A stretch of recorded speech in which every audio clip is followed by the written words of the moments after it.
I'm going to call the meeting to order. Will you join me in the Pledge of Allegiance? I pledge allegiance to the flag of the United States of America and to the republic for which it stands, one nation, under God, indivisible, with liberty and justice for all.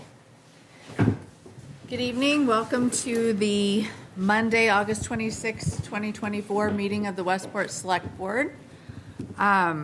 Under Mass General Law, Chapter 30A, Section 20F, this meeting is being recorded. I do want to note that we have an agenda item under discussion number 5A, which is going to start at 6:15. This is a report from the auditor, so we're going to try to conduct some business before the auditor gets here, but we are going to be pausing at 6:15 for the audit report. Also just want to mention that we're going to executive session tonight, but when we leave for executive session, we will conduct no business after that, so we'll except to adjourn. So there won't be any official business after that we go to executive session. And just want to remind voters that there is a primary election coming up on Tuesday, September 3rd. I saw the booths out in the hallway, so you may be early voting. Check the town clerk's website, but that'll be the primary election on Tuesday, September 3rd. Is there any more announcements or recognition before we start?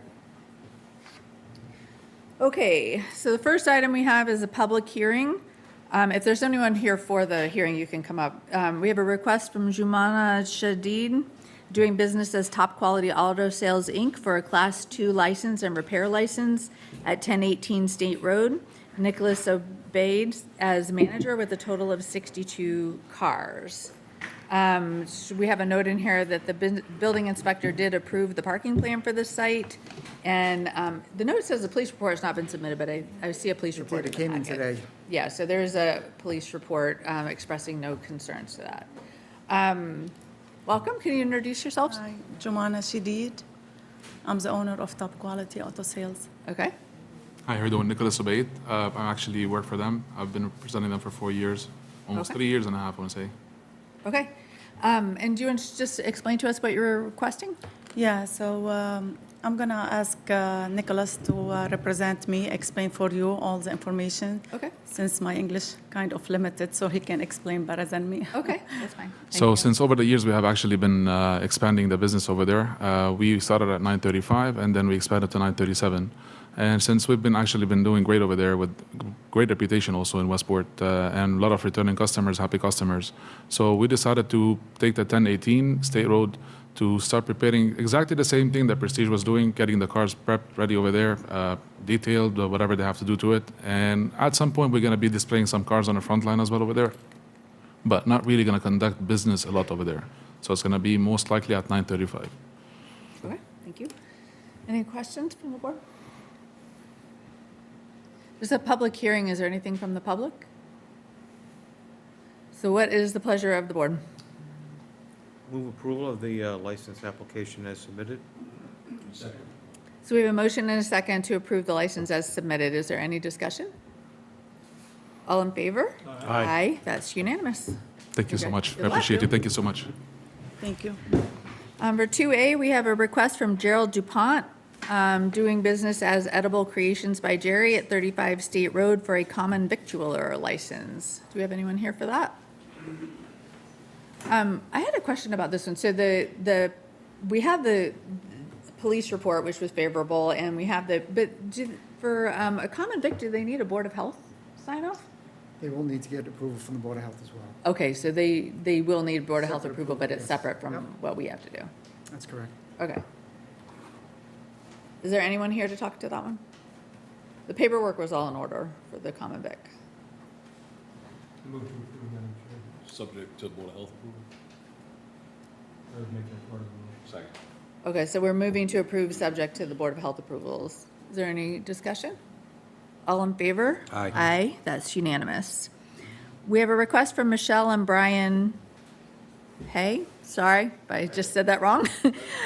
South Coast Harvest Festival for a common victualler license and an automated amusement machine license to be held at the fairgrounds, 200 Pine Hill Road on Friday, September 27, 2024 to Sunday, September 29, 2024. Can you just introduce yourselves? Hello, I'm Michelle Pay and my husband Brian Pay from South Coast Harvest Festival. It's our second year. We survived the first year, barely. Really? No rain this year. Oh, 2 Are days you of ordering up brutal the rain. rain? But we're willing to give it another shot. And as far as our one amusement, it's a mechanical bull with an inflatable mat type situation. No big thrill rides happening or planned. And no alcohol this year. We've decided No to alcohol. forego our preview party that we did last year just to simplify things and save us a little bit of money. So we're just going to focus on Friday, Saturday, and Sunday, 10 to 8, and 10 to 6 on Sunday. And as far as last year, I would like to let everybody know that trash was an issue that you wanted to make sure we kept up on. All 4 days, every morning when I did the parking lot, it could fit in a gallon-sized Ziploc. Not one nip, not one beer bottle, It was a nice couple of crowd. coffee cups that looked like accidents, but it was a great crowd, and I think we'll have many returning customers and participants this year. Nice. So we do have a favorable police report in the packet, but they do recommend a detail officer for the event from 4 to 8 on Friday, from 12 to 8 on Saturday, and 12 to 6 on Sunday. Okay, last year we were advised to ask for a contingency plan because when that rain was coming down, we had 4 officers standing there What do kinda you mean looking by at us. one police detail? Just one officer? So the police recommendation notes that there were several details hired last year, but it was held with no issues. They did an in-house, they did their normal police checks, no issues. They said, I still believe it would be prudent to have a detail officer present during the event to deal with traffic or safety issues that arise.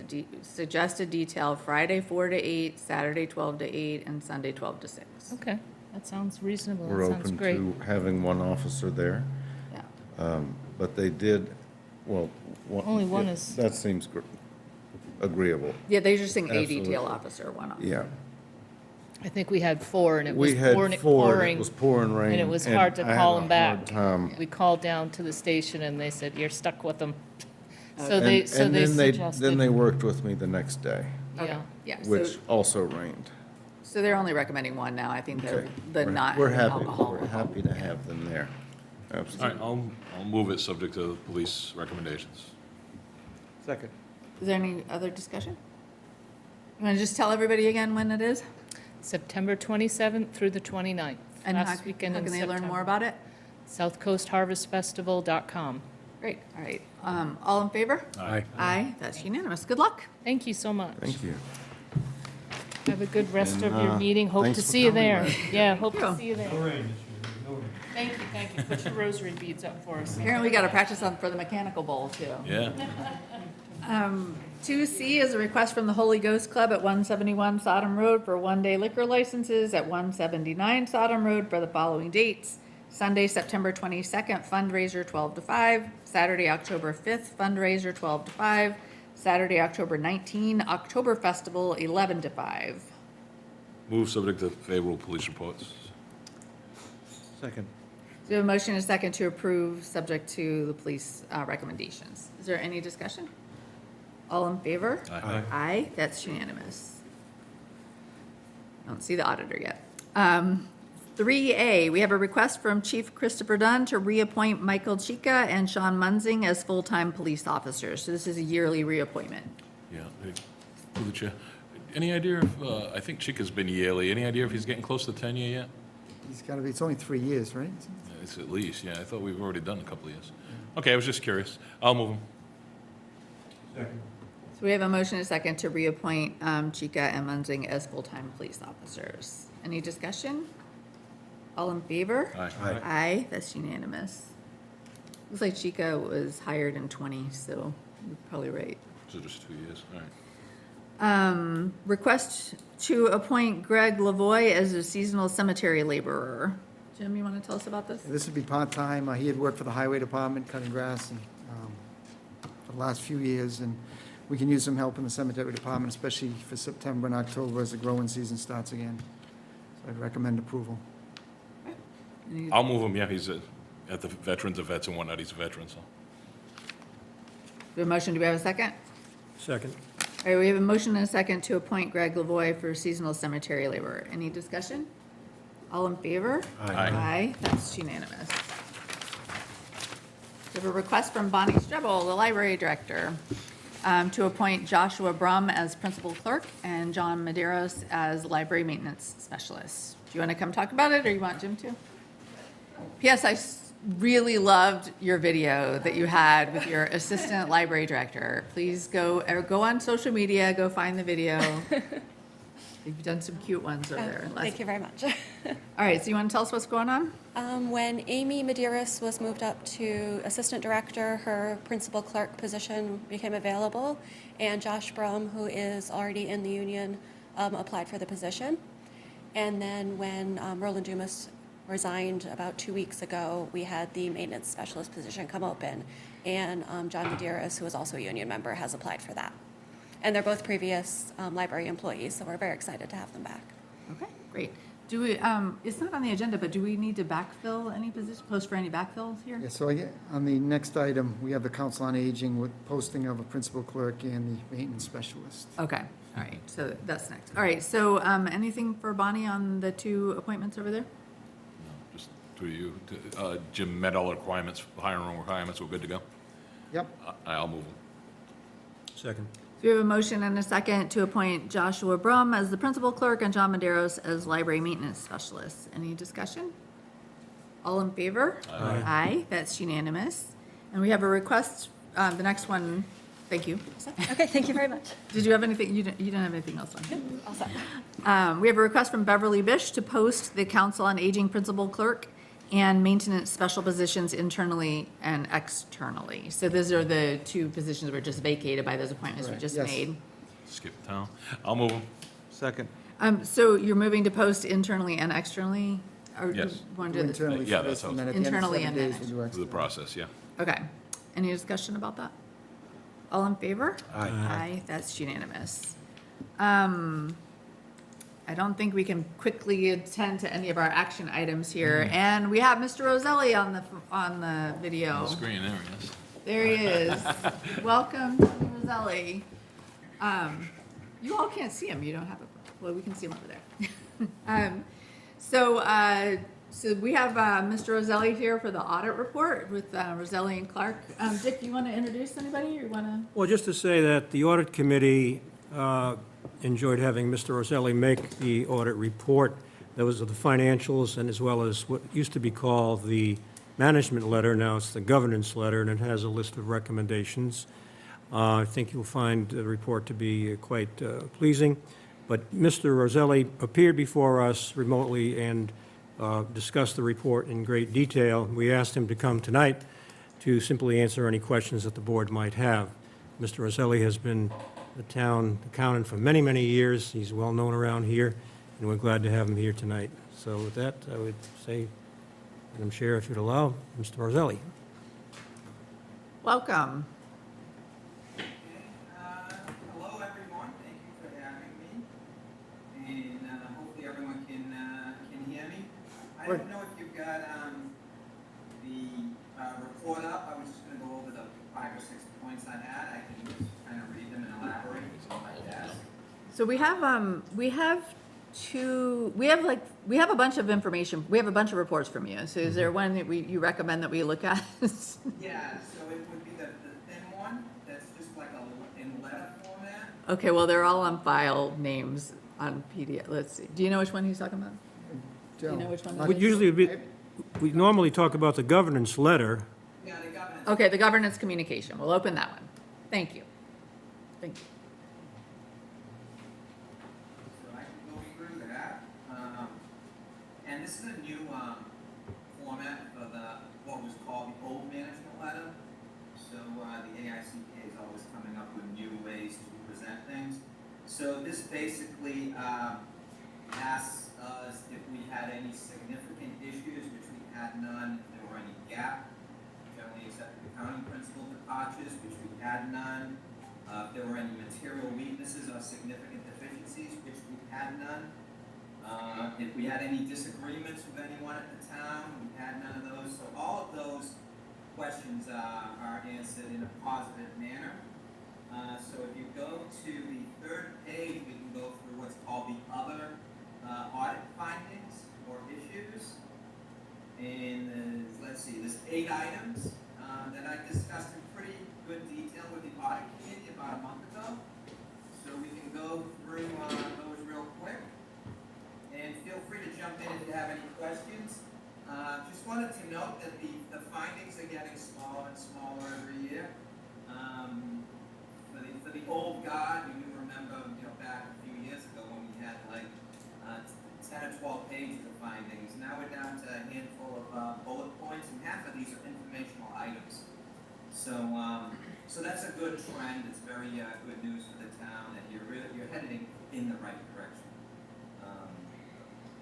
So the first comment that we talked about is your long-term obligations, specifically your pension obligation and your OPEB obligation. So the pension, you're part of Bristol County, so you're part of a county retirement system. So you're kind of at their beck and call. You really can't make extra contributions and things like that like you can with OPEB. There's a way to make extra contributions, but it's kind of complicated. So the town's liability actually went up 9.3 million on the pension to 32.7 million. However, the pension is always a year behind. So that would be as of December 31 of 22. And if we were to take a snapshot right now, I would guarantee you that you've recovered all of that 9.3 million and probably then some, because of the way the market has been, the stock market and the financial markets have done really well over that time period. So, so again, this is a laggard, and I would expect when I see the new Bristol County report to have seen most of that recovered or even be higher. The second item is OPEB. The town did create a trust several years ago and contributed quite a bit. You have 3.5 million in your OPEB account, which is a separate trust fund. That represents 13% of your liability, which is really good when you compare that to other communities. There's not many above 10%. A lot of them are starting to catch up and get their 4 or 5%, but OPEB funding has not really caught a lot of wind. A lot of communities are more concerned about getting to the end of the pension obligation and then redirecting that annual assessment that you were sending to pension, taking a portion of that and saying, hey, let's divert some of that to OPEB because the pension's going to be asking for a lot less money on an annual basis. Any questions on the pension or OPEB discussion? Okay. The second, I was pleased to see that the treasurer is looking at different types of investments. In the past, the interest rates were so low that your general fund just went into a savings account earning less than 1%. The rates have gone up. In fact, the Mass Municipal Depository Trust was at 5.7% during fiscal 24. So we had put a comment in a couple of years ago to start looking at when interest rates increase, and the town's done a good job with that. They've moved things out of savings account into better yielding funds, so you do see that in your operating results. So congratulate the Treasurer's Department on that. Good job. She's here, by the way. Oh, she's here. Yeah. Okay. Hey, great job. I can't see you. I think your head is cut off, but great, good job. I'm out in the audience. It's the Roselli Westbrook Governance Communication. Network Five A. security. So this is an area that is really one that I think the town does have. You've got IT people. You do a fairly good job, but sometimes it's good to get an outside, almost like I come in and look at the financial statements and then do an audit. It's good to get an IT expert in to come in and look at your system and say, hey, are there any vulnerabilities there? We suspect to an attack. And the good thing about it is that beginning September 4th, the state has, through the Community Compact, has money available for this sort of thing, or any different IT type things. That the window for that is open from September 4th to the end of you can actually go in and get a menu of IT things, and they'll send you a grant if it's approved. So that's something I just wanted to bring up, is we are almost at September 4th. And I don't know if the town's ever, took advantage of that. This is the fiscal 25 community compact agreement that the state has. So good thing to do. If you've never had an assessment done, which to my knowledge I don't think you have, that might be something to consider. Next, we just an annual reminder on fraud risk. Treasurer and accountant should be aware of departments that handle cash. What are the controls? How long do they keep the money in their department before they turn it over? Do they have receipts? Do they have a reconciliation process? Look at trends. Are you seeing revenues decreasing, increasing? Just looking for different types of red flags.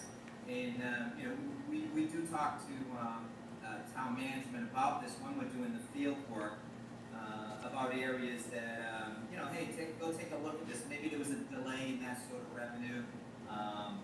But it's good for the town to be doing that on a continuous basis also.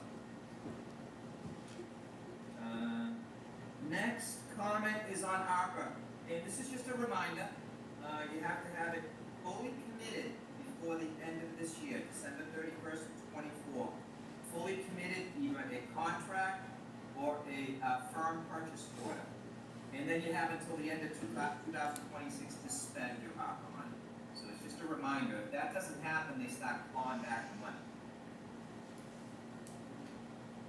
Okay, item number 6. Just a little discussion about the closing process.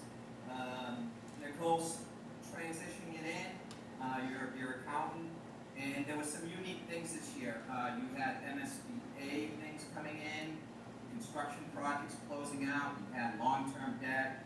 So there was something new that had never really been done before. You had a large premium.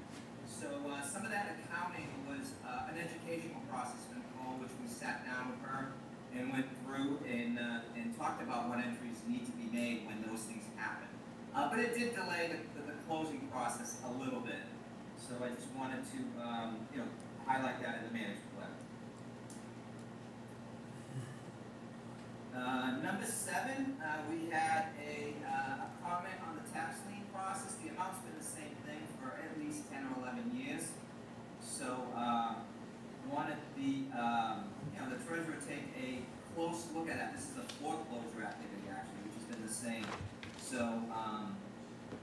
I don't know if it's worth looking into an assignment of those accounts or if it's really things that just don't have any value. Because there are companies out there that actually do purchase these, and they have to purchase them at least at the value that they're on the books. It's like a minimum floor on these things. So I just threw that out as an idea because the amount's been the same for a number of years. So that's in tax lien foreclosure area. And then lastly, a couple of items, special revenue balances. Look at those. There's been some that have been stagnant. They're legitimate sources of funds that the department has to spend. So look at them. There's gifts that departments have forgotten about. There might be some state grants that got coded incorrectly that you may be able to move back to free cash. But there are a few of those in the special revenue accounts. And there's one pretty large one, capital project for about $93,000. It's a PCB capital project balance. And you can repurpose that. You can spend that towards debt, $50,000 a year. So there's a couple of things you could do with that. And that kind of concludes my comments. I don't know if anyone has any questions. Like I said, we did go over this in significant detail with the audit committee, and they were pleased with the discussion, which I'm sure they've relayed to you. So I'm free to answer any questions if you have. So Dick, anything that you want to add or highlight that he may not have mentioned? No, this is a pretty complete report, and we did talk about the financials themselves, which were all very solid, but this is really the focus, the so-called, well, the erstwhile management letter, now known as the governance letter. So these things we discussed in detail, and Sue is certainly involved in this, so I don't really have anything to add. It was a good report, and we like to get reports like Yeah, this. we do. Mhm. Sue, did you want to add anything or highlight anything? No? No? Okay. I was pleased that it came out as the way it did. So Sue is the treasurer collector, and she didn't have anything to add, except she was pleased with how it came out. Anybody have questions? Yeah, Jim, the PCB fund he's talking about, is that the one that's monitoring out back here, too? That's the one for the, I believe it's leftover money from the middle school when they did the PCB remediation years ago. Okay. Last year, we reappropriated it from one fund to another at town meeting, and it's going to be used for school building projects. So kind of holding that off just to see how the new school building project closes out. Okay. Very good. Anything else? I think that's it. Anything from the public? Much nicer report than a few years ago. Yeah. Tony, thank you very much. I love it. You guys have grown into this, and, like I said, the findings are getting less and less severe. Keep up the good work. Look at the town of Westport with your finances. Really encouraging what we're seeing here. Great, well, thank you. Come in person next time. Yep. Thank you. Thank you, Tony. No commitment on that. We'll see you again. Okay, so we're back to 4A now. We have a request from Brian Carney to approve a marijuana community host agreement, HCA, for Salty Breeze, Inc., for property located at 260 State Road. Welcome. Thank you so much. Good evening, everyone. Can you please introduce yourself? Yeah, so I am Brian Carney. I'm here representing Salty Breeze, Inc. We are requesting... Why don't you shut one of those mics, we're getting a little feedback. Thank you. Thank you. We are requesting approval for a host community agreement for an adult use retail dispensary located at 260 State Road, subject to legal counsel approval for our host community agreement. We submitted a packet of information last month for your review, which contains a lot of our operating procedures, some of our business plan. I have a copy for everyone tonight.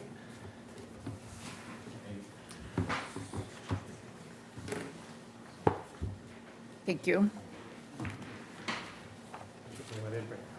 It's good, I'm good. Thank you. I do want to point out, we got quite a bit of material also in our packet, so. You did, okay.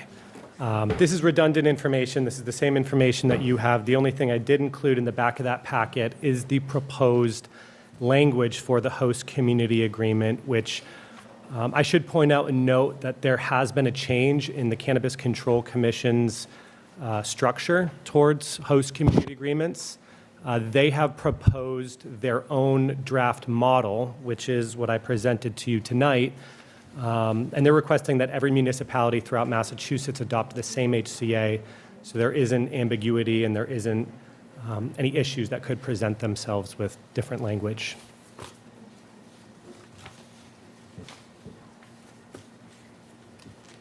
So do you want to just give us like an overview of like where you're located, when you're planning to do hours, what, like, just some information for the public about your business in general? Of course. So we're proposing a location at 260 State Road. The town of Westport has a very slim zoning sector where these businesses can be located. So we're right on a public road. The company itself is comprised of entrepreneurs that have been doing business in this town for quite a few years. Myself, I have been an entrepreneur in this industry for the last 8 years. I own a store in Uxbridge, Massachusetts, a couple in New York, and we have a different business model than the only other dispensary located in this town. We do feel like we can bring a pretty sizable amount of tax basis to this town. We would be operating from 9 o'clock in the morning until 9 o'clock at night. Like I said, we have a business plan that's been refined over years. We have a compliance team that has never been dinged by the CCC. So we feel we're very well suited. We also feel that what we're bringing would represent the town well. You know, we don't want to stand out. We really want to be part of the community and be a good fit for the community. And so the way that we design the facility, the way that we operate the facility is going to be in alignment with that. Any of your principals live locally? They don't live locally. We're all from Massachusetts, but not in the town of Westport. Do you do business in any adjacent communities? So the principals of this business own a couple gas stations in town here in Westport. They own liquor stores and gas stations throughout this community. I know some in Fall River, I believe some in Dartmouth. But they've been operating in this specific area for, I want to say, around 20 years. And can you give us, I think I'm looking at it on page 29 here, but starting on page 29 here, but can you just give us an overview of the benefits to the town, like financial and non-financial benefits? Yep. Most of it, of course, is financial. So as I was explaining, there's one other dispensary in town. It's a vertically integrated facility, meaning they grow their own product, they sell their own product. They're highly incentivized, if you will, to sell their own product. And so what we've seen in the Massachusetts market is consumers like variety. They like different price points, they like different products, and they want that option to choose. The business model that the store in town has doesn't allow for that. Our business model would. So effectively, that means that we would be drawing customers away from towns like Fall River and New Bedford into the town of Westport to spend the money in Westport versus other towns. So there would be a financial benefit to the town. As I mentioned, we've also found that in order for a business to be as successful as it can be, we want it to fit the culture of the town. So I come from a coastal town in Massachusetts. We want it to have a similar vibe. That's why we named it Salty Breeze. There's going to be a nautical theme to it. We don't want it to be one of these loud, out there brands that doesn't resonate with the town. We want it to look and represent the town of Westport well. So, if I'm reading this correctly, the proposed host community agreement has a community impact fee of 3% of gross sales to the town. And unlike when we negotiated the previous other companies' host agreement, that's the maximum that we're allowed to collect, right, from a financial taxation type perspective. Correct. So there's a local sales tax of 3%, Okay. and then there's an impact fee of 3%. All right, so the positive impact to Westport would be, for financial anyway, would be 6% of gross sales. Gross sales. Would come Gross in revenue. the form of sales tax and the community impact tax. Correct. And then you've talked about local hiring preference and things like that. Do you want to talk about any of that impact on the community? Yeah, absolutely. We have a diversity plan that we do look at first and foremost. When taking that into consideration, do like to hire local. Of course, weather is temperamental in this area. We've found that by hiring local, there's less of a chance of people not being able to make it into work because of transportation issues. We're absolutely on board to help out the town whatever way possible. If you look at some of my businesses that I've owned, we go above and beyond what's required of us by the Cannabis Control Commission to engage the local community and to better the local community. We hold toy drives a couple times a year. We volunteer at local soup kitchens. We participate in local events like the South Coast Harvest Fest type deal. So those types of things, we really like to engage the community and give back wherever we can. Thank you. Jim, can you talk about what review we've had or where we are with legal on this?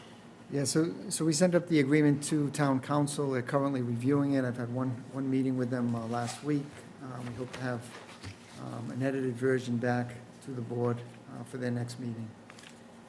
Okay, thank you. Anybody have any questions? I have a question, Madam Chair. Go ahead, Dick. Regarding the fee is 3% revenue, 3% of revenue, and the other 3%, the impact fee, is it not true that the town has to demonstrate that there was an impact? So it's not an automatic, the second 3% is not automatic. Oh, That is correct. So there has been legal precedents set fairly recently in the state of Massachusetts. The impact fees were put in place, enacted by the Cannabis Control Commission directly to offset any negative impacts to a town. Most specifically, if you look at things like a cultivation facility, for example, that's going to put strain on infrastructure, water, electricity. So it was really viewed initially to be able to keep up with infrastructure, additional police force if needed. You know, there was some ambiguity when this first rolled out many years ago as to whether or not this was going to lead to an uptick in crime, and if there would need to be extra police force added. So recently, there were a couple companies that did sue the state of Massachusetts, or their municipalities, I should say, to recoup some of their impact fees.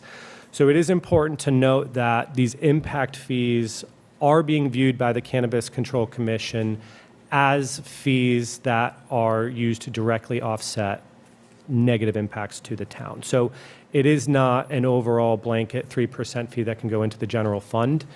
That being said, you know, you might not know what your impacts are for years, right?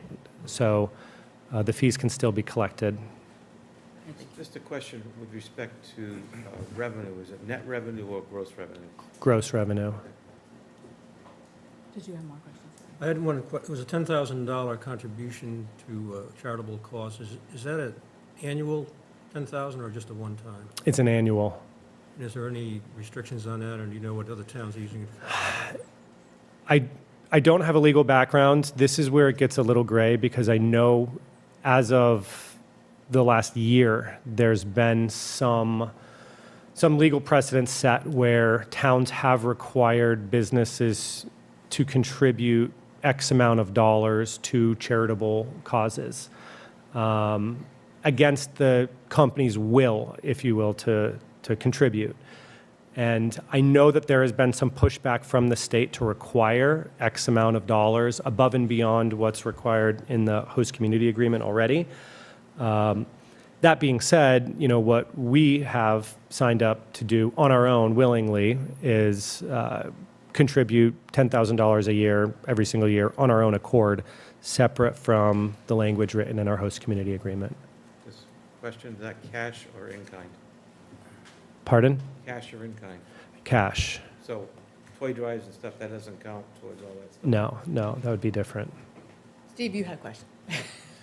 Just so the old timers in town know, this is the old Beano's, correct? Do you know it used to be an auto? As a matter of fact, we have the old property owner here. Beano's long been passed, so I'm sure the owner knows. Eileen, yeah. Yeah. Do you know what the business was before the current, what was the last business in this location? Back in the 60s and into the 70s, it was auto, and then it was drywall, and then it was antiques, and then it was a woodworking. Yeah. Well, many of us have been around for a while, know Beano's. He was a unique character with the shirt wide open in the winter. It was a unique experience going there. All right, the other question was, I think it went to planning already, but what are we doing with the turnaround in front of the place on Route 6? Traffic and whatnot. Has that been considered? It has. We did a full traffic study. Off the top of my head, I can't recall exactly what the solution is, but we did do a traffic study. It was accepted by the planning board. I know that was the last condition that we had to meet in order to get approved by planning. All right, one last question. How long has the building been dormant, not giving us any good tax money coming in? How long has it been dormant, nobody in there? Do you know roughly? 10 years? I would say about 3. Oh, it's only been 3? 3.5 years, 4 years. Okay. Just wanted to clarify, it's been sitting a little while. Actually 4, because it was before. The drywall? Or the, No, the antique and the woodworking thing was the last one, and then That's there right. was a period of legal Gotcha. business that had to be taken care of, so Okay. it's a bit over 4. Okay. So, and we didn't ask her to come to the microphone, but so about 4, Yeah. a little over 4 years it's been vacant. So I don't think we're ready to approve this agreement since we haven't gotten sign off from legal. But Jim, can you talk your recommended approach here? Yes, so again, I met with legal last week. If any of the board members want to join in, we can do that, but I expect to meet with them again later this week, beginning of next week, to finalize an agreement and get it before the board for recommendation. Does anybody want to participate in that? You can contact No? me if you Or- want. Okay, so Craig. Craig, you can contact Jim. Can we ask one last Yeah, question sure. on the 10K?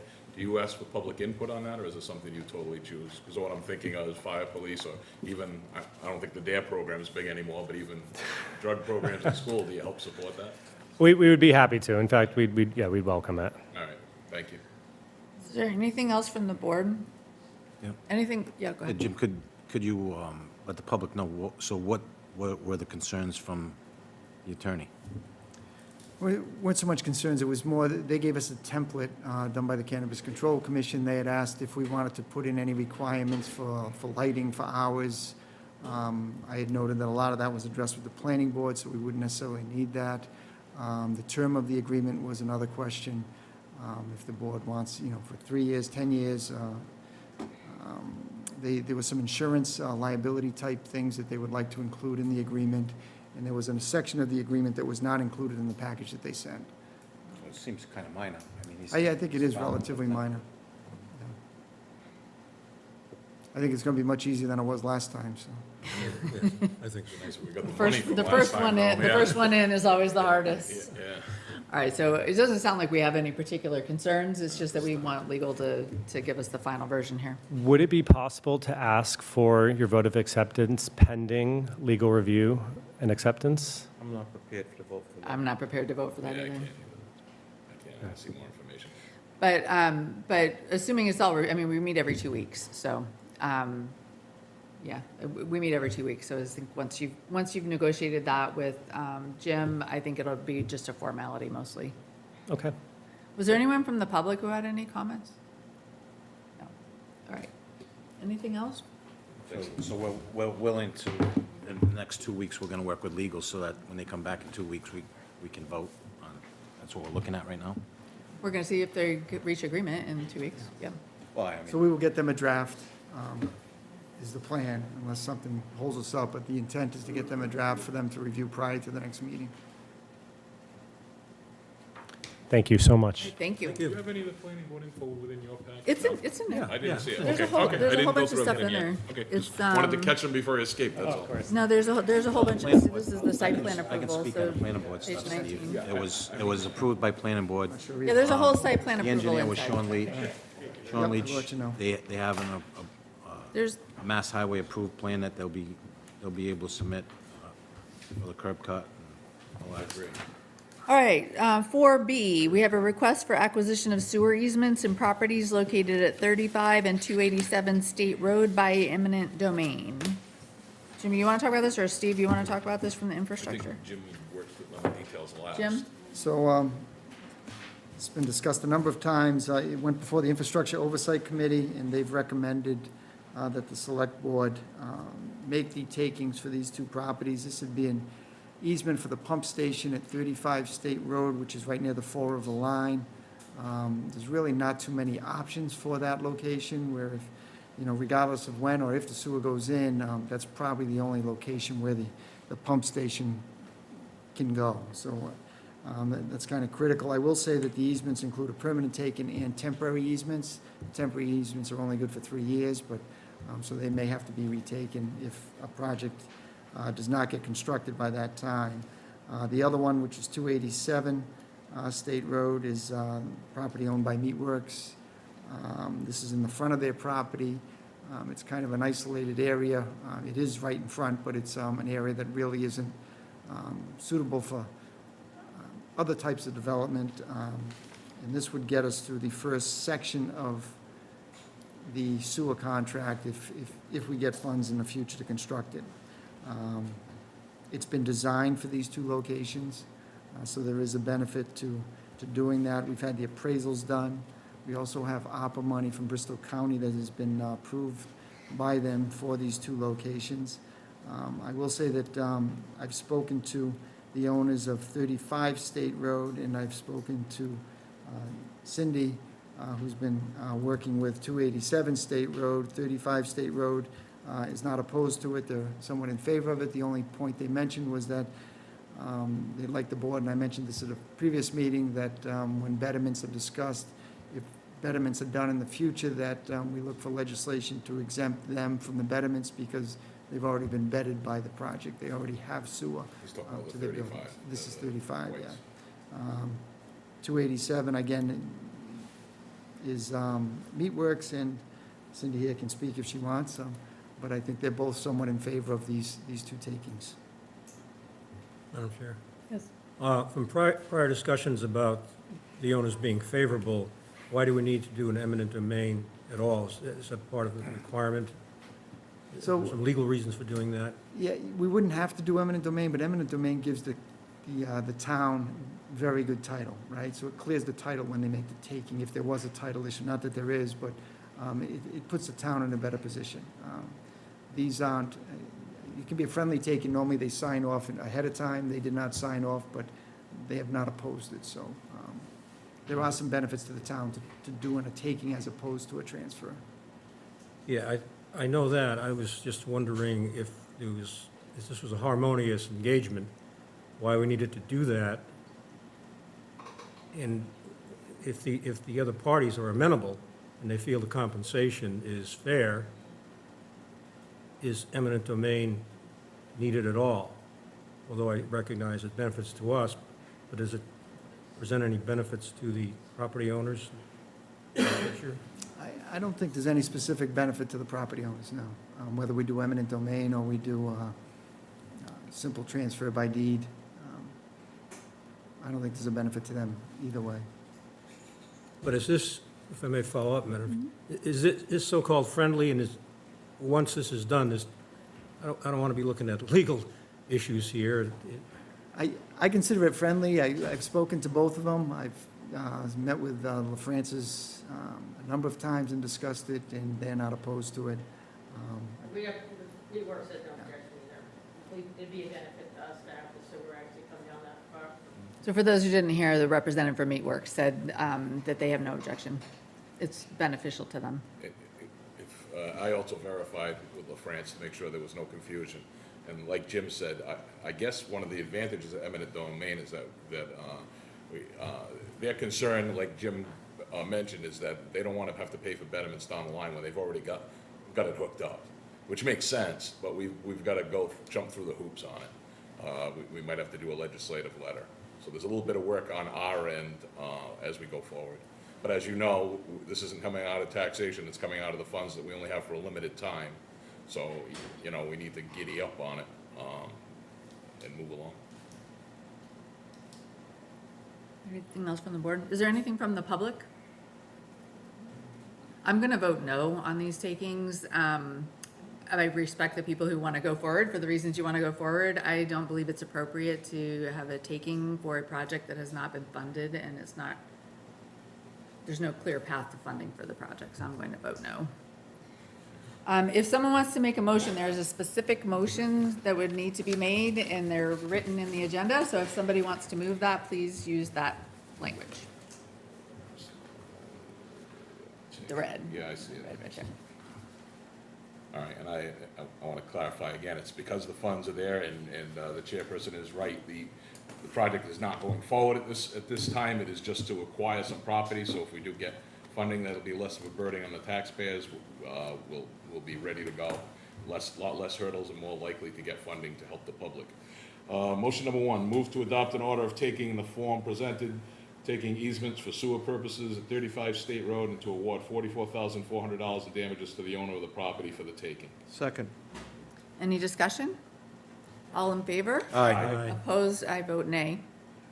Number 2, move to adopt an order of taking in the form presented, taking easements for sewer purposes at 287 to 291 State Road, and to award $9,700 in damages to the owner of the property for the taking. All in favor? Well, no second. Oh, sorry. Second. Any discussion? All in favor? Aye. I vote nay, so that's, for both of those, it was 4 yea and 1 opposed. Thank you. 4C, we have a request from the planning board for comments on the application for William Wright and Elaine Farias for property located at 203 Mouse Mill Road. This is for a new 7,200 square foot manufacturing building. We frequently do not make comments on these, so if anybody wants to, we can make a comment, but otherwise we can move on. Anybody have comments on that one? No. Excuse me. Lindsay. Yep. Good. Ralph, at what point does it kick in for sprinklers and all that good stuff? Is it square footage? 7,200 square feet. 7,250? 7,200. So it's Also, will it kick in for this one? It'll be a sprinkler bill. Okay, yeah. It's a variance from it. Okay, thank you. Okay, so no comments to the planning board on C. So we have 4D, request to change the building department principal clerk position from part-time to full-time. Jim, you want to talk about this? Yeah, so this has been ongoing for a while. We've been trying to build up the building department a little bit. Rebecca has been in there for, geez, a number of years, probably 3 or 4 years now. She's done a very good job while she's there. She's also very good with the computers. The planning department recently received a grant to do online permitting. And the building department is the key department when you do online permitting. So we really need somebody in there that is familiar with the computers and spreadsheets and databases, and Rebecca is. So I think she would go a long way in getting that project up and running. But even without the online permitting, the department is still in need of additional staff. And I'd recommend that we increase her from part-time to full-time. Otherwise, we're going to lose her. I think she's going to go to another department, and then we're looking at the, I recommend approval of the Second. recommendation. That's a motion, sir? Yes. Second. So we have a motion and a second to approve the principal clerk in the building department to go full-time. And I think you just said it, but this is, the budget, we can cover this under the current budget. yes, it'll be covered. We have some additional funding in the salary for the local inspector, and there's also the revolving account that we can fund for this year. Okay. Is there any discussion? Busy police. All in favor? Aye. Aye, that's unanimous. E was removed. F, request to approve the contract for inspectional services for Engineered Concepts, Inc. for the Route 6 and Macomber Loop waterline construction, $172,960. Jim? So we went out for proposals for the inspectional services. This is for the water line, the Route 6 Macomber Loop water line installation. We went out for proposals. We had 2 bidders. We looked through their proposals. Member Soers, myself, and Roger Fernandez, who's been working with us on the project, reviewed both proposals. We checked the references. We had interviews with both companies. And we recommended, or the group recommended, going with the ECI. This is essentially all they do is inspectional services for these types of projects. They've also worked with the contractor that'll be coming into town. They will still be working with Kleinfelder Engineering, but they'll be doing the on-site, boots-on-the-ground type inspections, and they'll be out there on a daily basis, providing us with reports, responding to complaints or concerns from residents in the budding property. So the pricing was very good. The contractor seemed excellent, and I'd recommend approval. Thank you. Can we just state where they're out of, so the public knows, the ECI, do you know? We did ask that, yes. Yeah, of Sorry about course. that, just so they're aware. While he's doing that, I'm gonna move it. Second. So we have a motion and a second to approve the contract with ECI. They're actually out of New London, Providence, New London, North Stoningham, Connecticut, but they have, We've got several offices, okay. Is there any discussion? Yeah, Jim, did we look into at all with, moving forward with Diggett, if they were going to have a field office and if we were going to combine? I have not checked to see if they're going to have a field office on site. All right, all in favor? Aye. Aye, that's unanimous. We have 4G, request to approve the contract for Diggett Construction LLC for construction of the Route 6 and Macomber Loop waterline construction, $3,146,685.34. You want to tell us what this one's about? Yeah, so this is the same project. This would be the contractor that's actually going to do the work, the construction work. We went out for bids. We had, I think, 7 or 8 contractors bid on this project. Diggett was the low bidder. They came in at about $3.2 million. The next group of bidders were about $4.2 million, and then it went up from there. So we got some very good pricing on this, below estimates from the engineer. We have checked references with the contractor. Kleinfelder Engineering, who's been working with us, has checked the bonds, the insurance, all that is in order. I think we got a good price. The contractor seems reputable and is doing work in a number of communities in the area, and I'd recommend approval. Thank you. Is there any questions? Well, I asked Jim, because a few things on it, I was concerned about, like, if you look, there's 200 rocks at a penny each, and the hangers and everything are a penny each, but Jim was letting me know he's confident with the way it was worked into the bid that it can be done that way. Usually I like to see the specifics, we'll cover a rock up to 2 feet, and then after that it's an extra or whatever, but he's confident in the bid. There's only one other thing I forgot to ask you, and number 3 says that we're not involved either directly or indirectly, the town, obviously us, but how about with Chris Gonzalez? I mean, he's involved, right? Yeah, he'll be involved. We don't have to make any We will have him there with the pre-construction meetings. Yeah, Right. we want him involved. When they say, I would think we're covered, but that's just that one line that we're not involved directly or indirectly, just. So we normally go through the inspectors. Right. And the engineer himself, if we have an issue, and it just kind of, they're reporting to the engineer and the inspectors, they report to us. These projects would typically go that way, but we're still the owner. Right. They're ultimately responsible to us. Okay. Just wanna make sure we have issues. And a large portions in Mass Highway, is the Mass Highway utility access permit, is that all set? We thought it was all set. They just, because we had the sewer and water in there, they wanted to approve the permit first and then amend it to take the sewer out. So we sent up the amendment. If it didn't go out today, it went out tomorrow, and they figured it'll be a week or 2 before they finalize the permit. Because they do want to be involved in a pre-construction meeting before we start. Makes sense. We're reducing, not increasing, so you would think that would be pretty easy to go through, right? Yes. Well, one of the things is you're supposed to do sewer before water, because it's deeper, so. We know, I know, it's deeper. All right, did we move this yet? I don't think so. I'll move it. Second. So we have a motion and a second to approve the contract for the construction of the Route 6 Macomber Loop water line. Is there any further discussion? Just, Jim, as it gets closer, let's have a forum like we did in the past at Macomb or something, so people know why their neighborhood's gonna be all ripped up. Give them a heads up. Anything else? All in favor? Aye. Aye, that's unanimous. 4H, request from Chris Gonzalez, Highway Surveyor, to approve the Chapter 90 contract for Pawtucket Hot Mix Asphalt, Inc., 25 Concord Street, Pawtucket, Rhode Island, $1,099,950. This is for yearly street work. Jim? So we've talked about this a couple of times at the previous meetings where the board had voted on the notice to proceed. This is the actual contract for just about $1,100,000, just under. $1,099,950. The majority of this work will be Main Road, which will be down from Hotel Hill area up to just past the cemetery here, up to Hicks Bridge. And that covers. You need to advance your slide. Oh. Keep up with the time. As they're keeping me busy. Jim, Yeah, this is the yearly work, I'm sorry, go ahead.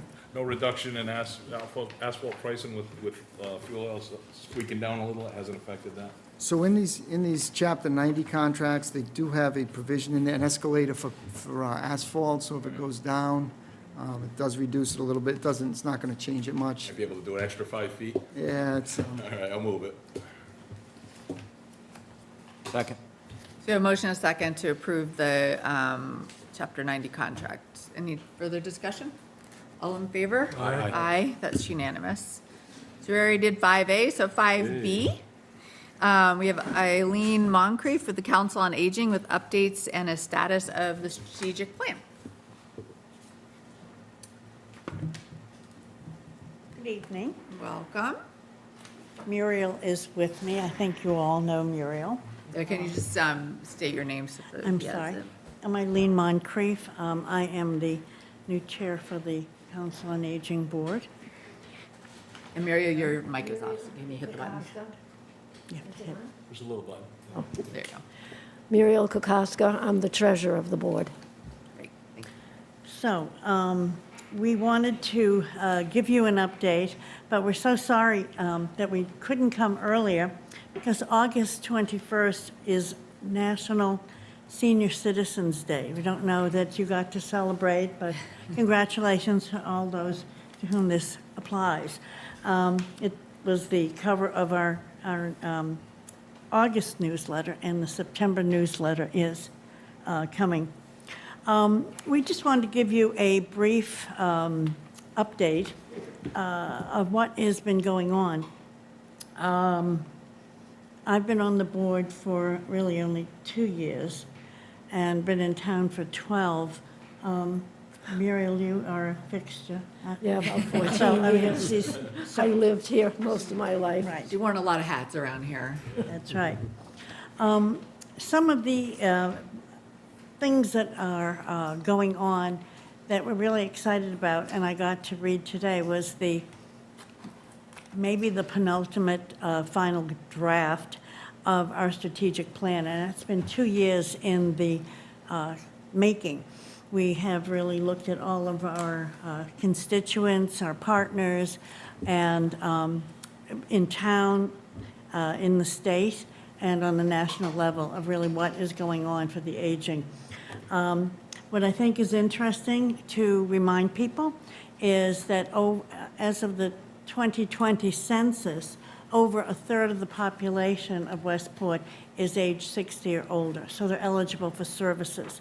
And some of the services of the Council on Aging is preparing for retirement. And so we have workshops and things that go along on that. The people are not taking advantage of our full advantage, perhaps. We know that when it comes to budgets, of the budget, we only get a little over a third of our total budget, our working budget, from the town. The rest is in the form of grants and user fees. And so that I think that that's something that surprises people. I think the population that is eligible for the Council on Aging is actually a very dynamic group, and we're really trying to capture this, if you will, in what services people want, what they need, and the level of volunteerism that people really want to serve the town and their community. So I'm just sort of throwing these things out. Some of the activities, I don't think people realize that we coordinate with the police, the fire, and the health department, having to do with issues that come up with some of our more delicate members of the population.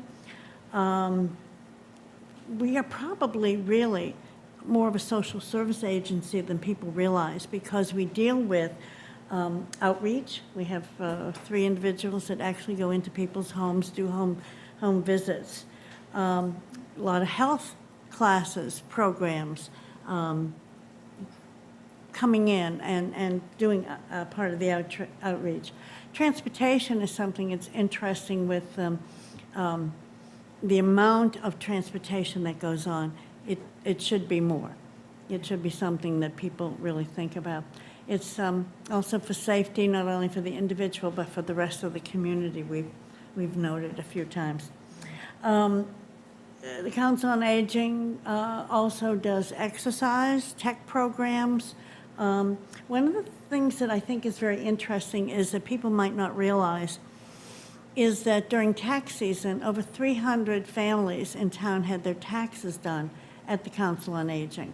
And it's a very booming business there in January, February, and March. From the strategic plan, you're going to see that there is a request for more robust programming and more activities. So there's already a discussion of how we will fit in pickleball and the like. So just so that you know that what's going on and maybe who we are. So that's really about it. Great, thank you. Okay. Anything to add? other than transportation, I think is a very important issue, because as soon as you can't drive, you're going to have to move out of here, Yeah. Right. as soon as the two Yeah, people. not much public transportation. No. No. I think the other program that people sort of think the only thing that we do is the social day program. And that's a very, very important component. In fact, that's how I got initially involved. My mother was a participant, and we were thrilled that she could be there. And so I think that more people are perhaps in need, and that could use the type of socialization that goes on.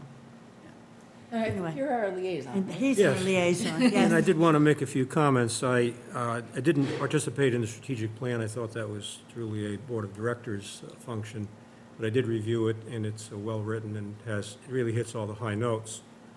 One thing I had brought to the attention of the council is that if you think about it long-term, you've got probably what the council is getting from the town now, it may not be any greater than that. That could be the high water mark. And yet, so that's steady. And then you have growing needs, as Alina's pointed out, for the services of the Council on Aging. So that presents a strategic challenge. There's no easy answer, of course. No. And I didn't have an easy answer.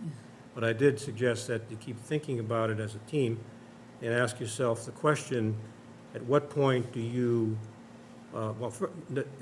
needing more space is a constant issue there. That's right. And of course, being an old school building, it's been said many times that it doesn't really fit what your programs are. It's a different structure, so it's built for a different purpose. But anyway, so that's something to keep in mind. Again, there's no simple solution. I suppose one possible solution is the old high school, if that turns out to be the case. But if not, I think the council really needs to think long-term about maybe even being independent or quasi-independent of the town.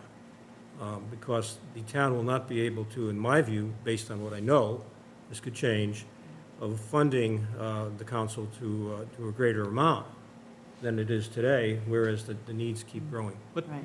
that was acknowledged. Well, I think one of the considerations, I know that privatization is always on people's minds, and rightfully so. But should we privatize the Council on Aging, we will no longer be eligible for much of the funding that we get and the grants that we receive from the state. It's catch-22. So, I'm going to stay and listen to your discussion about the use of the high school, because we like that it's all on one level and the people, it's usable and.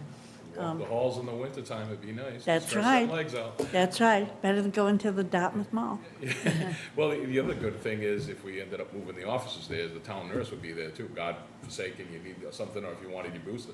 That's One-stop right. shopping. That's right. So we're trying to get that building going. Wouldn't so. that be convenient? You got a nice garage in there, you Yeah. can park a couple of vans. That's right, that's right. Which we happen to have, keeps them warm. Indeed, indeed. So I thank you very much for.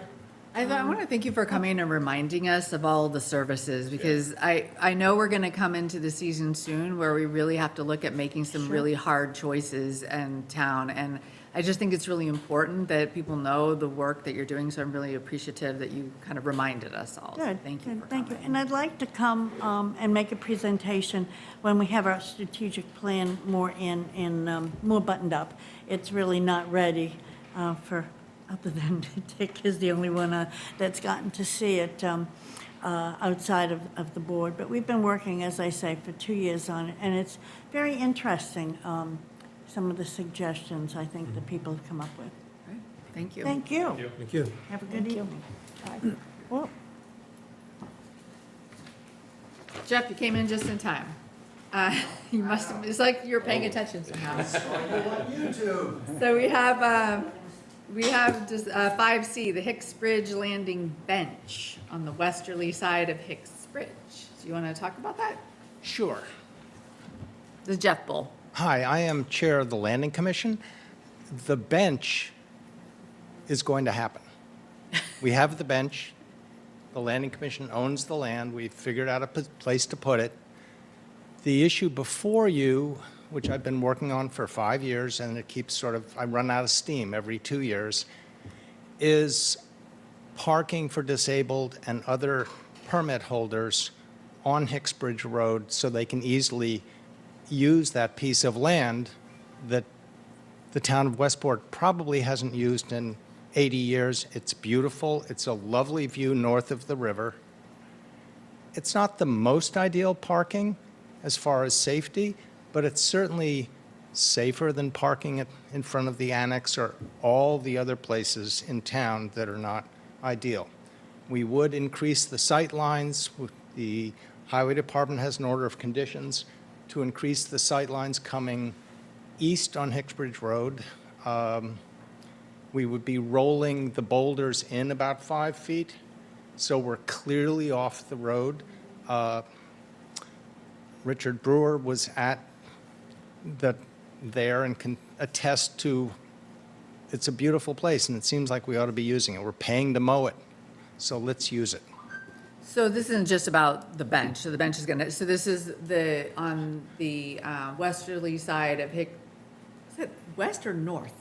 It's north. It's on the westerly northwest corner. The northwest corner of where the Hicks Bridge is. There's a grassy knoll. There's a grass area there that you're gonna put a bench in. So what you're talking about now is moving the boulders over so that people could park in that. A little bit more off the road. It's signed, no parking both sides. And as when I've spoken to now 3 different safety officers over the years, they've all said, well, we got to go find out from the selectmen why it was signed that way 40 years ago or whenever it was, and then it dies. So we're back again and asking you to sort of push through about it. My sense is that it would be important to make it permit parking using Hicksbridge landing permits, which you already issue, because that landing, particularly on weekends, needs more parking anyhow, and particularly for people that fish from the bridge, it would be convenient. So that's my sense. There's one handicap spot, which the Disability Commission would really like, because it's one of the easiest places for handicapped folks to get to a view of the river. And then make the other 4 or 5 spots. It would be parallel. They won't be striped because it's dirt, but I don't know. I mean, maybe Mr. Brewer can speak to it also. Well, as you know, I'm the liaison to the Landing Commission. And I was surprised at how many landings we have, and further surprised at how many landings we have that are not used. And I think the town, under Jeff's leadership, needs to take a more active role. These are valuable pieces of property that belong to the citizens. And some of them are not kept up well. One, for example, down by the trailer park, there's a landing there called Emma Tripp. And the name is etched into the stones there. The problem was, there's all bushes and weeds around it, so he dispatched me to get down there with my weed whacker and clean that up. But it's not used very much because most people don't know about it. And Jim said he's got a list of a whole bunch of landings that I should come in and check it out. So I think, but there are other examples of where we have this land and it could be lost forever if we don't do something and at least make people aware of it and assert our rights, and depending on the particular landing, put signage up that's appropriate. The signage does sort of assert that this is our property.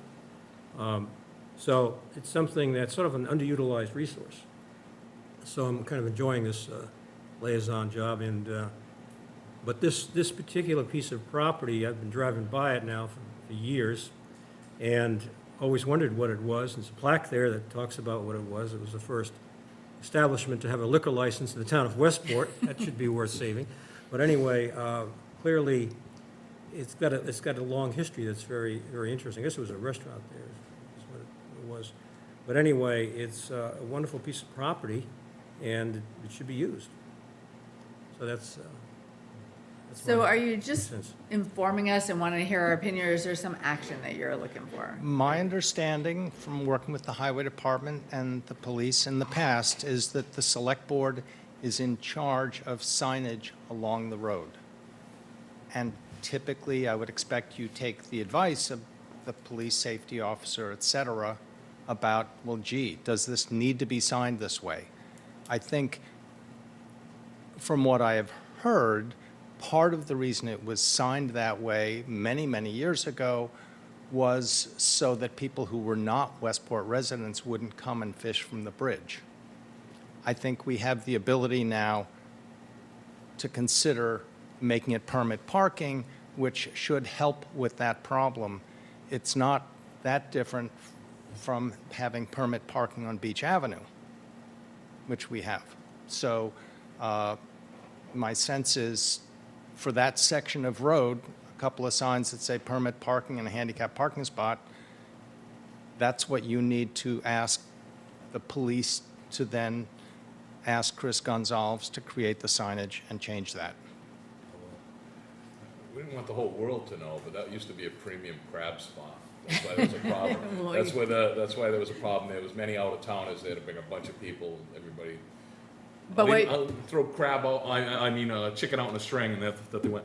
But what you're recommending is the Hicks Bridge permit parking, Yes. right? Because Yeah. it's part of, because it's on the other side of Hicks Bridge. It's, Well, it's actually part of the Hicks Bridge Landing. yeah, okay. That's the ownership is, it belongs to the Landing Commission. It's titled Hicks Yeah. Bridge Landing. Right, but that's probably the reason why the boulders went there. We used to have problems parking all along that side. But I'm willing to give it a shot again with the permit, so what do we need with I Jim and a think, I think we need a police recommendation. Yeah, So I can request that for the next meeting. There also may be a process, I believe there's a process for establishing no parking zones. And if we're going to change that, we'd have to follow that similar process. It may require a public hearing, I don't know. we can find out. I if said it's I would slot check at the tomorrow. last meeting, and I haven't checked yet, but I will All find right, out so, this week and get back to Jeff, and I will check with the police and get their recommendation. all right, so does that sound right? So we tasked Jim with,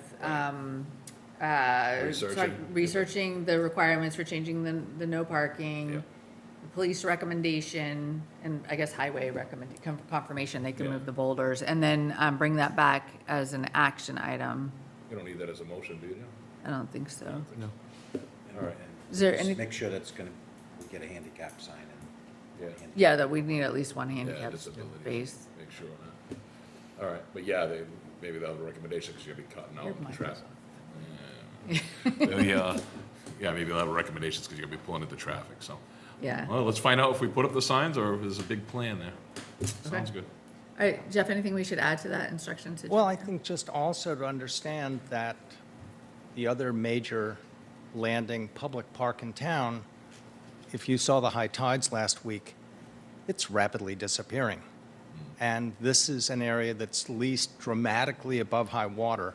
So if we can establish a tradition of it being used, and it wouldn't be overused because there's not that many parking places, it's something that would be relatively low cost to the town and actually create some revenue from permits and from writing tickets for people who go there without permits. So it seems like, why not? I mean, we own it, we're paying to mow it, let's use it. Hey, Jim, is the Landing Commission involved with the issue we have with the snow fence up now and access, or is that on our side? Do we need to work with The them? agreement with the Going Masons. up by the Masonic Lodge. Is that them? Yes, he's been involved. Yeah, Jeff- we're involved also in that. Can we ask the status? So the status is we have not reached agreement That's yet. it? That's the status. Okay, thank you for the status. Is that basically it? We have not reached agreement. Nothing in the press? Yeah, I would, if anyone has more information, I think there's, the history of it is unclear, and it's, when the town sold all that property to them for $1 many years ago, there must have been an agreement from the people sitting in this room and the Masons that this would become public use, because not only did the town help fill that property because it was a gravel pit, as I've spoken to the farmers that own the potato farm on the other side, everybody in town dumps stumps there. It was called the stump dump. And so, it's And then the town did significant work improving the property. So there must have been an agreement, but there's no paperwork, and it's not in the deed. So it's unfortunate, but I think it's worth pursuing, and, hopefully the Masons will work with us on it. I mean, they're a public-spirited group. I think that's what's in their charter. We're the public. Okay, Thank you. thank you. All right, thank you. So the next item we had was the old high school request for proposals. So at a previous meeting, we directed Jim to work to put together an RFP for the evaluation of the school, evaluation of the current building, so that we could get a better financial picture on what is involved in converting the school. So you want to talk about what you got for us? Yeah, so I tried to get a couple of samples of draft RFPs for similar projects, and they are out there. I'm waiting on two to be emailed to me, but I did put a draft together, and it's pretty standard. It includes all the old reports, existing conditions reports when they had the old high school, when they were evaluating the old high school for potential use as an educational facility when the new school was built. So there's a number of reports there. We also had the U-Tile reuse study that was updated with a code analysis, and we would ask essentially we'd be hiring a project manager. We'd ask that project manager to interview current staff and departments. We'd want a public outreach portion of that project or process. We'd want them to analyze the existing conditions of the town hall annex, the town hall, the council on aging, and also the school admin offices. And then we'd want them to evaluate the different options. And what I have here is it's not all the options, just to give you an idea of some of the options that have been discussed. We're looking maybe demolishing the building, keep the land, limited municipal use with minimal improvements. We'd move the annex and school admin there and maybe the town hall. We would be looking at maybe all municipal uses, the annex, town hall, council on aging, and school admin. And we could look at two different options for that. Do we do one at minimal improvements, and do we do one where we're upgrading the building to today's standards? And, that would go handicap accessibility, earthquake standards, fire protection, and so forth. If you demolish the building, is it worthwhile if you're going to spend that money to demolish the building and build a new municipal complex and get something that meets the specific needs of the uses that are going in there? Or do you demolish the school and rehab the old town hall, which is this town hall, and maybe build an addition and move the annex over? Those are the options I've come up with. I said I would get some ideas back to the board. If there's some that I'm missing or some you would like to exclude, we could do that. My thought is once we get a project manager on board, we would be relying on them to give us some suggestions as well. Every option has alternative pricing. If we're going to do something at the old high school, that may alleviate some costs that we're dealing with at the annex. If we do something here, that may alleviate costs elsewhere. So I think all those have to be considered when you're looking at the different options. So my thought was that we had kind of agreed in principle on that middle one, right? So, but you're saying, and that we had kind of dismissed the other options. But you're saying that if we're looking at it, you're suggesting here is if we're looking at it with a project management with all, that's part of the financial evaluation that we need to do. Is that? Yeah, I think you'd want to, at least in my opinion, you'd want to look at the alternatives, right? Well, what's the cost analysis? If we limit it to one use or one option, we don't know what the benefits are. We don't know what the costs are in comparison to the other options. And my thought is you're not looking at a very detailed analysis, right? They can look at the size of this building and the size of the school and come up with some very basic estimates as to what it would cost to do minimum renovations and to do a full rehab. I don't think that's a heavy lift. I think that the more time-consuming things is just the managing of the project, the public input, and the facilitating of the groups to come to a consensus or a conclusion.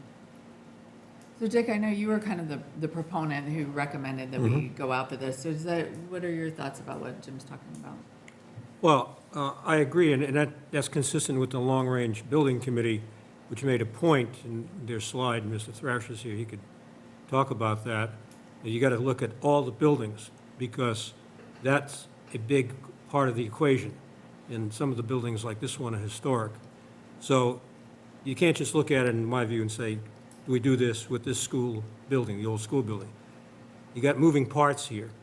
And this would be a more comprehensive look, which I think was intended from the get-go in the wording of the article at town meeting to spend money on this, if we are so inclined, was to have a more comprehensive look with the word feasibility being key here. What is the most feasible approach? And we don't really have that now. We have pieces of it from Utile, but we don't have all of it. So I think that makes sense, and project managers can really help us in that regard.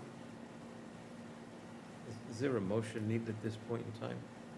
No, I think Jim is just looking for directional guidance, because it's under discussion topic, right, not an action. so- Okay. I mean, I agree with what Dick said. I think we need to, based upon our interaction with the building committee at previous meetings, as well as meetings of the committee, there is no consensus about the rest. We're going to need the assistance of this type of consultant. And so I think because of that, all of those boxes are still in play for the time being. If we can narrow it down, if we can take an approach, but we've done a lot of this work, and I haven't been here for most of it, but the net effect of it, my impression is we're not yet headed in a direction, except to know we need to do something. Anything else from the board before we go to the public? Well, I may just add, I may be repetitive here, but there's also the financial impact. I mean, whatever we do is going to cost money. I've talked to enough people who want to know what the cost would be. The only thing I could tell them is what Utile said. But that was for a full renovation, and this has other options. But in order for us to ever get this, in my view, to a ballot question for excluded debt, this kind of material voters are going to want to know. And it's only common sense that you're asking somebody to do what they haven't been inclined to do lately. You got to have a reason. And if we have a supportive project report, a project manager report, feasibility study that says this makes sense and here's why you want to do it, I think that's important for the raising of money. Agreed. Thank you. Christopher Thrasher, Drift Road, Chairman of the Long-Term Building Committee. I just wanted to mention a couple of things. First of all, as far as the options that are presented here, I think the one option that there did not seem to be widespread support for on the committee, and it would be demolish and keep the land. Now, that being said, even if that is, I feel that does have to be considered to some extent when you're doing a financial overview of this. But I do believe that some of the previous studies that have been done have gone into details of how, like, the lots could be split up, for example. So I think that part, there's enough information there to at least come up with a ballpark estimates from say a project manager, as opposed to having that be part of the feasibility study.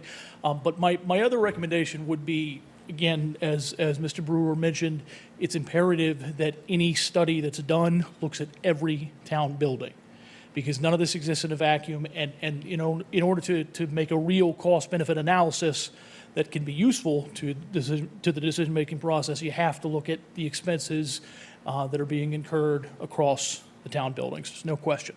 The only other thing that I would mention is that I do think it's very important to get going on this as soon as possible.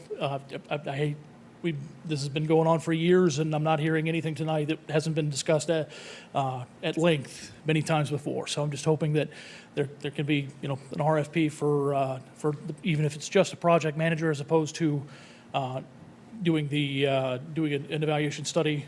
If the first thing is to get a project manager to at least figure out what the steps are in that process, you know, I hope that the select board will get moving on this, so that there may be an opportunity for a ballot question somewhere in the near future. So, Thank you. Thank you. All right, so Jim, did you have other questions for us or any other guidance would be helpful? No, what I've seen in the past is the project manager would, if they don't have it in-house, most of them have their own estimators in-house, but if not, that would be part of their contract, a subcontract to their award, so they would include most of that. They would include all that work as well in one contract. So we'd go off for one contract for the project manager, which would include the estimations and the direction for the committees as well. And Mr. Thrasher just mentioned all the town buildings, but I think we are not considering the school buildings, so the Macromer School, the elementary school.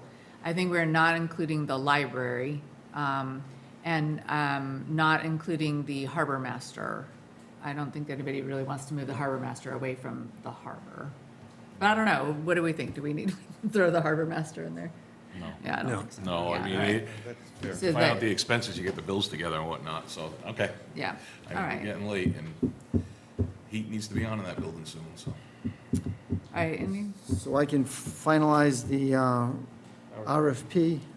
I can send a copy also to the long-term building committee, just have them comment on it. Do you want me to get it out, or does the board want to review it one more time? no, I would say get it out to the interested, like to the long-term building committee and to, The only other suggestion I would say, Jim, is to get an estimate on to winterize it too. Is that an option, just to get it, just to have, the board has an idea if it's sitting there, because the boilers were taken apart when we went, so. you're talking about for the current, this is For the separate. current building, yeah, separate if from that them. sits over the winter, it's gonna freeze and we're gonna have disastrous results, but it's not cheap to winterize the system. That's a big building. I did have one inquiry for Mr. Hart. Has there been any resolution on the potential increased insurance costs as of this? Is there any number that's been presented at this point, or is that still outstanding? At this point, the insurance company's been notified. We're waiting for them to come back to the town and tell us what we need to do. Okay. Anything else? Anything else you need, Jim? Nope, that's it. So I'd say go ahead and send the drafts out to the committee and, that's fine. I thought he just asked if he was gonna send out the RFP, the request for proposal. He doesn't have an for a RFP project to send. manager. He doesn't have an RFP to send. He was looking for input from us about what should be included in the RFP. I have a draft, but it hasn't been reviewed by the committees. So do we need to review his draft of an RFP to hire a project manager for the old high school? Or are we gonna just kick the can down the road another time? Well, I'm sure you saw the draft of the RFP in your meeting materials that Oh, I were didn't- handed I didn't have out. a chance to look at it yet. So there's the draft is in your meeting materials. Okay, so can we send that draft out? Send the draft out to who? A request for proposal for a project manager for the old high school. No, if you look, there are questions in the draft. It's not complete. So you can make a motion if you'd like to send the draft out as a request for proposal, but I think it's I not mean, ready. I think Jimmy could handle it, no? Is that what we pay him for? Or we gotta bring it back over here again and kick the can down the road again? Madam Chair, if I may, I looked at that this afternoon, and I thought it was a pretty good proposal. I'm trying to bring it up now, but it seemed to answer all the questions, and it did make a very specific mention about including all the buildings that we want to be in here. So it looked to me like it was a pretty much almost done project. So I'd be comfortable with Jim filling out the rest of it and getting it out. I would agree. Somebody man make a motion then? I'd make a motion to that effect. Second. So you're moving to, to have Jim finalize the RFP, Which one, number 2? the, Or is it all together? well, there's one, the RFP flow chart, and then the other one's the high school proposal. So so you're authorizing Jim to complete the RFP with no major changes, which is Yes. basically what's in here, and send it out for proposal. Yes, that's my motion. Okay, that's, Second. all right, any discussion on that? All in favor? Aye. Aye, that's unanimous. Out for bid. He's gonna send it out for bid. On that point, is there a group of companies that you know or you have access to? And Yeah, we'll put it in the central register. Gotta go to register. And we will also, there's a few that have been doing work in the area. We'll notify them as well. Okay. Great. Okay, October meeting schedule. So on the October, so we currently have on the calendar an October 21 meeting. Paula, Jim, and I are all not available on October 21. So we want to bring to the board whether we should amend the meeting schedule. The proposal from Jim is to take that the October 21 meeting and making it October 28.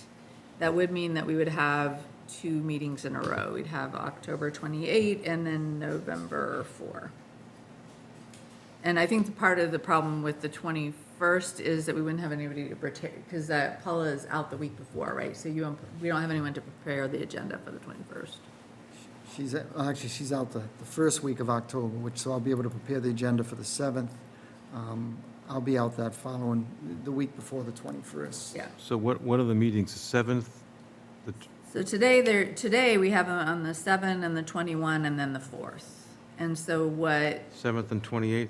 So Jim has put before us the 7th and the 28th and the 4th. Motion or consensus on that? You want a motion? I move that we change our October 21st date to October 28th. I second that. And I have a question. Go ahead. But we will keep the November 4th and the subsequent dates, because if we were to go ahead 2 weeks, that would Holiday. Yeah. really mess up the holiday. It's my opinion, we should keep the 4th and the 18th. We're starting to get in the budget cycle then too, Yeah. so I think we'd keep the 4th and go forward. So the remaining ones, so the 28th of October would be the new date. We'd continue though with November 4th, 18th, and December 2nd and 16th, as is now Right. published. Yeah. All right, did we vote? No. All in favor? Aye. Aye. Aye, that's unanimous. Town Administrator Report. So there's a study that was done by the Army Corps probably 3 years ago. I think they started it maybe 5 or 6 years ago, at least 5 years ago. The Army Corps is looking to close that study up. This is kind of, the Westport River Watershed Alliance has done a lot of work on this study. What it is there's debris under the Old Hicks Bridge, and the study was to determine whether or not there'd be significant benefits in moving that debris with the flow under the bridge, not only for the increased flow going up and down the river, but for the aquatic life as well and the general ecosystem in general.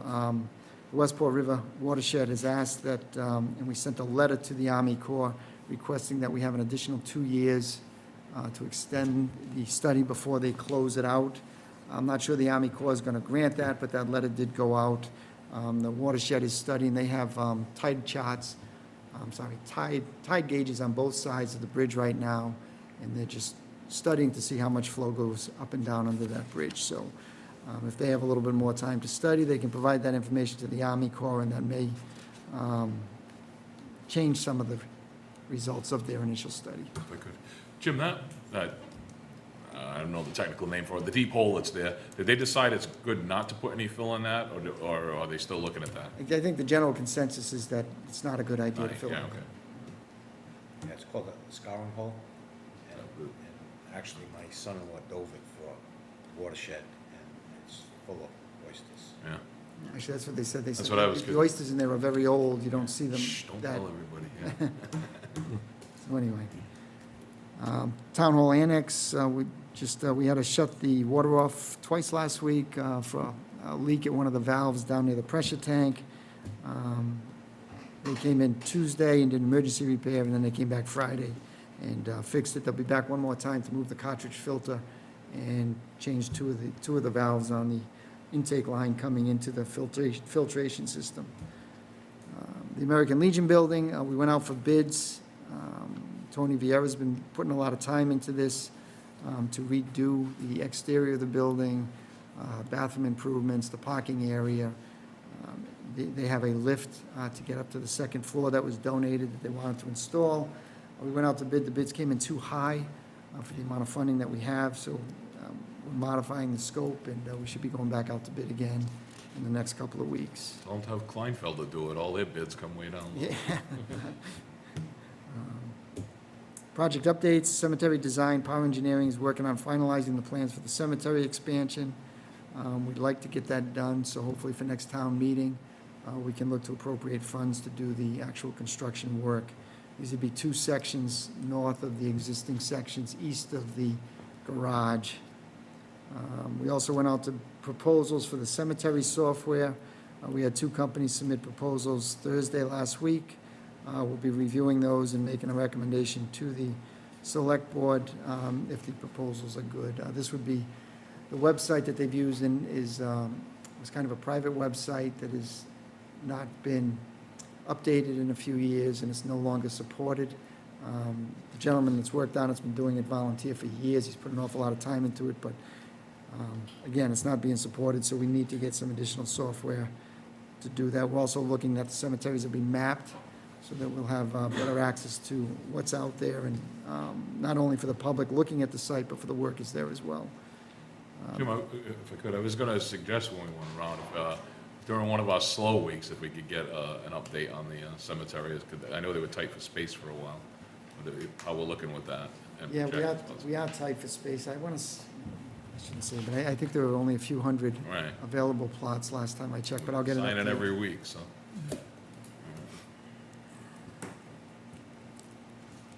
The 177 roundabout, the 75 design plans are scheduled to be filed with Mass DOT in September.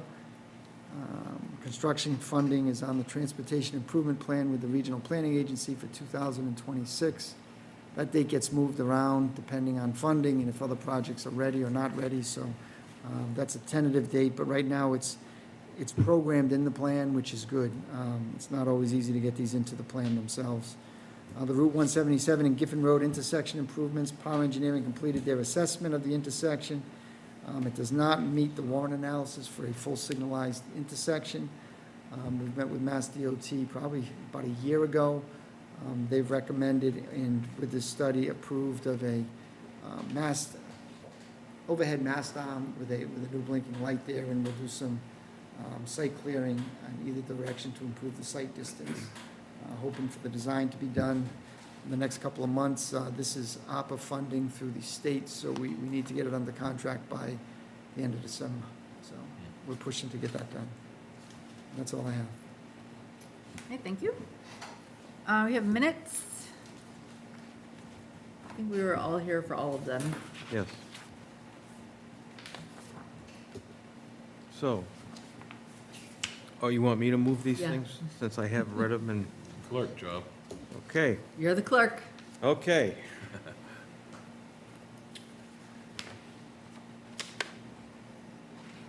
I move that we approve the minutes of July 8th, July 22nd, August 6th, and August 12th. Second. Any discussion? All in favor? All right. Aye, that's unanimous. Thank you. Report on the bill warrant. This time it was very routine, $2.1 million. That's an average number of warrants, and everything was in order, so much so that I didn't make any cryptic comments at the bottom like I usually do. So that's fine, and it doesn't have to be approved, and it was all in order, on time. Thank you. We have liaison committee reports and suggestion for future agenda, so we'll start with you, Manny. Bikes pushing ahead. We've been getting more grants. I think I forwarded the email to the board. If not, I'll make sure I forward it. Michael Burris does a good job, and Gail and Bet tracking them down. They also got the bike rack in at the transfer station. The other thing, Jim, is another slow meeting idea. Beach decompress and let us know how the season went after, when things slow down.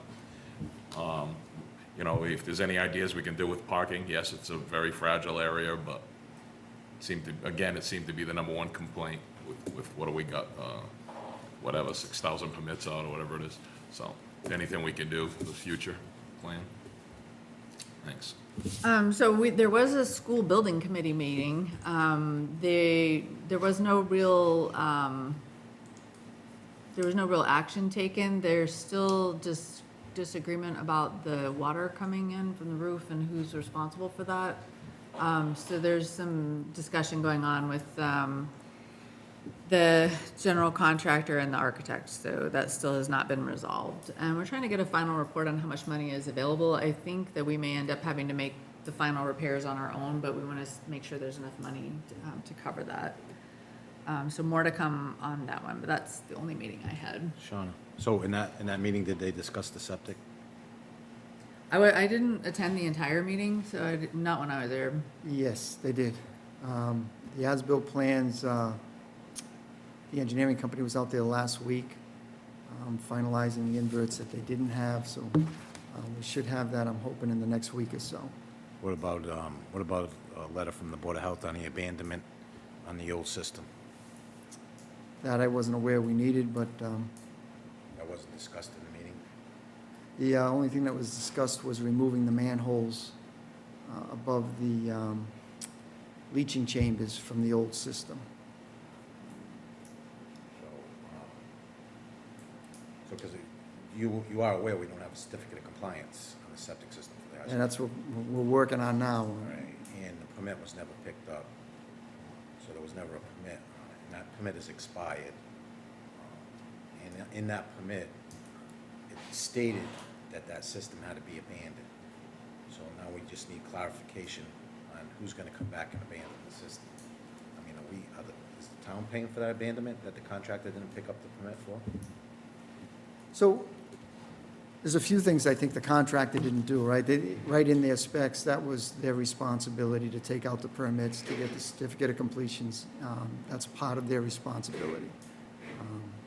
They didn't do it, so we're trying to follow up to make sure it gets done. So do we have, so we don't have a certificate of compliance and we're occupying the building? We don't have a certificate of compliance yet. No. Is that against Title V? That's a Board of Health issue, not mine. I think it is. Dick? Not too much, because the Council on Aging did not meet in August. The next meeting will be September. Interestingly, there's a meeting of the Landing Commission tomorrow. I'll attend that as liaison. So that's all I have in terms of meetings. In terms of future agenda items, I think it's the time of the year we have to do the performance review on the town administrator. And I thought a while back, did I appoint a committee of two? I thought I did. I think that, Manny? I think Manny and I were supposed to be reviewing his contract, so that probably included Yeah. the performance review. All right, should have just mentioned that. That's all I have. Affordable Housing Trust, we met last week. We had the prehab RFP that we sent out, and we have some, Bob, you can correct me at any time, because Bob is our staff coordinator, but the prehab RFP, we've had some previous applicants there, and we will be, we imposed some questions and requirements, and we're awaiting an update on that. We also are going to be issuing an RFP for developers or property owners to respond to potential opportunities for affordable housing construction and development in the area. And we've had some leads relative to that based upon some responses we've already received. All right, thank you. We don't have anyone remaining from the public, so I don't think we have any comments or statements from the public.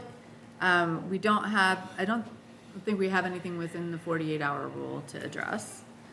So as mentioned earlier, we're going to go to executive session, but we will only come out of executive session to adjourn. So I will entertain a motion pursuant to the revisions of Mass General Law, Chapter 38, Section 21A, where the chair declares an open meeting will have a detrimental effect to A, discuss the Fall River water billing, B, discuss strategy with respect to collective bargaining, Teamsters Local 251, C, approve the minutes of July 8, 2024, July 22, 2024, and August 12, 2024. So move, Steve Millet. Second, Richard Brewer. All in favor? Andy Saws, aye. Aye, Steve Millet. Aye, Shawna Tees. Hi, Richard Brewer. Hi, Craig Dutra. All right, so we are in executive session.